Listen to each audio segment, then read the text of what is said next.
ಮಕರ ಸಂಕ್ರಾಂತಿಯ ಸಂದರ್ಭದಲ್ಲಿ ಇಂದು ಪ್ರಯಾಗ್ರಾಜ್ನಲ್ಲಿ ನಡೆಯುತ್ತಿರುವ ಮಾಘಮೇಳದಲ್ಲಿ 36 ಲಕ್ಷಕ್ಕೂ ಹೆಚ್ಚು ಭಕ್ತರು ಗಂಗಾ ಮತ್ತು ಸಂಗಮದಲ್ಲಿ ತೀರ್ಥ ಸ್ನಾನ ಮಾಡಿದ್ದಾರೆ ಎಂದು ಅಧಿಕಾರಿಗಳು ತಿಳಿಸಿದ್ದಾರೆ. ಬುಧವಾರ ಮಧ್ಯರಾತ್ರಿಯಿಂದ ತೀರ್ಥ ಸ್ನಾನ ಪ್ರಾರಂಭವಾಯಿತು.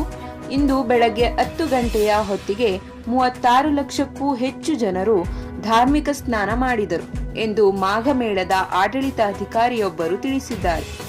ಮಕರ ಸಂಕ್ರಾಂತಿಯ ಶುಭ ಅವಧಿ ದಿನವಿಡೀ ಮುಂದುವರೆಯುವುದರಿಂದ ಇಂದು ಸಂಜೆಯ ವೇಳೆಗೆ ಯಾತ್ರಾರ್ಥಿಗಳ ಸಂಖ್ಯೆ 1 ಕೋಟಿ ದಾಟುವ ನಿರೀಕ್ಷೆ ಇದೆ.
ಇಂತಹ ಇನ್ನಷ್ಟು ವಿಡಿಯೋಗಳಿಗಾಗಿ ಲೈಕ್ ಮಾಡಿ, ಫಾಲೋ ಮಾಡಿ, ಶೇರ್ ಮಾಡಿ.